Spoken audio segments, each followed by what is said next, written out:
یہ داستان نہیں، یہ وہ طریقے ہیں جو ہمارے رسول نے ہمیں اپنانے کا حکم ارشاد فرمایا ہے، جو عقیدے، یہ وہ نظریات ہیں جو ہمیں اوڑھنے کو کہا گیا، اپنے رب کریم کی رضا پہ راضی رہنے کے یہ وہ خوبصورت مواقع ہیں صوفیاء نے جن کو بنا کر سمجھا کر ہم تک پہنچایا ہے۔ یہ ہے اہل طریقت کی باتیں، وہ کہتے ہیں یار جس حال میں رکھے راضی رہنا ہے۔ حضرت ابراہیم علیہ السلام کو پھینکا جا رہا ہے، فرشتہ آیا، اے اللہ کے خلیل اگر حکم دو تو اتنی ہوا چلاؤں کہ نمرودی جل جائے سارے، آگ ان پہ پھینک دی جائے۔ آپ نے فرمایا تو جا، تجھ سے مجھے کوئی کام نہیں۔ تھوڑی دیر کے بعد پانی کا فرشتہ آیا، کہا حضور اتنی بارش برساؤں گا کہ آگ بجھ جائے گی۔ فرمایا تو جا، تجھ سے کوئی کام نہیں۔ اب جب منجنیق میں رکھ دیے گئے، آگ میں جانے کا لمحہ ہے، تیاری ہے، حضرت جبریل امین حاضر خدمت ہوئے، کہا ابراہیم کوئی حاجت؟ فرمایا تجھ سے کوئی نہیں۔ کہا چلو مجھ سے نہیں تو رب کریم سے ہی بات کر لو، مجھے پتا ہے میں چھوٹا ہوں، آپ مجھ سے مدد کیوں لوگے، رب کریم سے ہی بات کر لیں۔ تو حضرت ابراہیم کہنے لگے جبریل یہ بتا، رب کو نہیں پتا اس کا خلیل کس حال میں ہے، اسے نہیں پتا میں کس حال میں ہوں، میرے ہاتھ بندھے ہیں، پیر بندھے ہیں آگ میں، اسے نہیں پتا، بتایا تو اسے جاتا ہے جسے خبر نہ ہو۔ تو اگر اسے پتا ہے، اگر وہ جلانے پہ راضی ہے تو میں بھی جلنے کو تیار ہوں، میں تیار ہوں، میں تیار ہوں۔ اسے کہو ٹھیک ہے۔ حضرت سیدنا ابراہیم علیہ السلام کو منجنیق میں ڈال کے جو پھینکا آگ میں، یا نار کونی بردم و سلاما علی ابراہیم، اللہ نے فرمایا اے آگ میرے ابراہیم پہ ٹھنڈی بھی ہو جا اور سلامتی والی بھی ہو جا۔ حضرت ابراہیم کو دو فرشتوں نے بٹھا دیا زمین پہ، پھول کھلے ہیں، کونپلیں مہک رہی ہیں، کلیاں خوشبو دے رہی ہیں۔ حضرت ابراہیم نے سر سجدے میں رکھ دیا، سبحان اللہ والحمد للہ ولا الہ الا اللہ واللہ اکبر۔ حضرت ابراہیم اللہ کی تسبیح پڑھنے لگے، رب کریم کا شکر بجا لانے لگے۔ نکلے وہاں سے، کچھ دن گزر گئے، نکلے، حکم ہو گیا ابراہیم علاقہ چھوڑ دو۔ حضرت ابراہیم علیہ السلام وہاں سے نکل کے مصر آئے، چچا کے پاس ٹھہرے، انہوں نے اپنی بیٹی جناب سارہ کا نکاح کر دیا۔ کچھ آگے بڑھے تو ایک ظالم بادشاہ سے ٹکرائے، اس نے ایک شہزادی، ایک بادشاہ کی بیٹی قید کی ہوئی تھی، جناب ہاجرہ نام تھا، ان کو قید سے چھڑا کے ساتھ لائے۔ حضرت لوط علیہ السلام بھی ساتھ، یہ 4 لوگوں کا قافلہ چلا، فلسطین میں جا کے پڑاؤ ڈالا، گھر بار چھوڑا، تبلیغ شروع ہوئی۔ حضرت ابراہیم کے گھر میں 2 خواتین ہیں، ایک آپ کی بیوی ہیں، ایک حضرت ہاجرہ ہے، اولاد کوئی نہیں، بڑا میوہ ہے میٹھا، گھر وہی آباد ہوتا ہے جس میں بچے روتے ہیں، گھر ہوتا ہی وہ ہے جس میں بچوں کی چنچناہٹ ہوتی ہے، بھن بھناہٹ ہوتی ہے۔ حضرت ابراہیم نے ایک بچہ روتے ہوئے دیکھا تو آنکھوں میں آنسو آئے، کہنے لگے ربی حب لی من الصالحین، یا اللہ مجھے بھی نیک اولاد عطا کر۔ حضرت سارہ نے سن لیا، کہنے لگی ابراہیم شاید میرے بطن سے تو آپ کو نصیب نہیں، ہاجرہ سے نکاح کر لو۔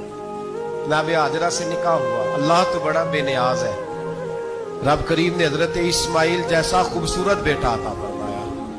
بیٹا کالا سیاہ بھی ہو تو سینے کی ٹھنڈک ہوتا ہے، پر یہ تو وہ بیٹا ہے جس کی پیشانی میں نور محمدی چمکتا ہے صلی اللہ علیہ وسلم۔ حضرت سیدنا اسماعیل علیہ اتنے خوبصورت، اب جس بیوی کے ہاں بیٹا تھا، بیٹھنا اٹھنا بھی زیادہ اس کے پاس، آنا جانا بھی اس کے پاس، توجہ ادھر ہو گئی۔ جناب سارہ رشک کرنے لگی، ایک دن کہنے لگی اسے چھوڑا جنگل میں، وادی غیر ذی زرع، مکے کے پاس، بھائی ایک بیٹا عالم دین بنا لو۔ کہنے لگا روٹی کہاں سے کھائے گا، تیرے 5 بیٹے ہیں، کو حافظ قرآن بنا، کہتے روٹی کہاں سے کھائے گا، وہ بچہ بھی کہتا ہے میں کہاں سے کھاؤں گا۔ حضرت ابراہیم علیہ السلام تو چند مہینے کا بچہ چھوڑ آئے، تو کہاں سے روٹی کھائی حضرت اسماعیل نے، کہاں سے کھائی ان کی اماں نے روٹی، بھوکے مر جاتے ہیں یہ سارے۔ میں بڑی ذمہ داری سے کہا کرتا ہوں کہ جتنی خوبصورت روٹی اللہ کریم دین کے خادموں کو عطا کرتا ہے شاید کسی اور کے نصیب ہوتی ہے، لیکن ہم لوگ توجہ ہی نہیں کر رہے، ہمارا ذوق ہی نہیں بن رہا، ہم یہ محنت ہی نہیں کر رہے کہ قوم کو مستند علماء کی ضرورت ہے، علاقوں کے علاقے خالی ہیں، ادھر ہمارا مزاج ہی نہیں بن رہا، توجہ ہی نہیں دین کی خاطر۔ اور پھر چلے بچے تو بعد کی بات ہے نا، جو ابھی خود جوان ہے وہ بھی تو یہ دعا، ایک صاحب مجھے کہنے لگے میں دعا مانگ رہا ہوں اللہ مجھے بیٹا دے تو میں اسے دین پہ لگاؤں گا، تو میں نے کہا آپ بھی بوڑھے نہیں ہوئے، آپ خود ہی لگ جائیں، بیٹا تو ابھی آئے گا تو لگے گا نا، تو آپ تو اس وقت ہے تو آپ تو پہلے لگے نا صاحب، 2 گھنٹے تو نکال کے آئے،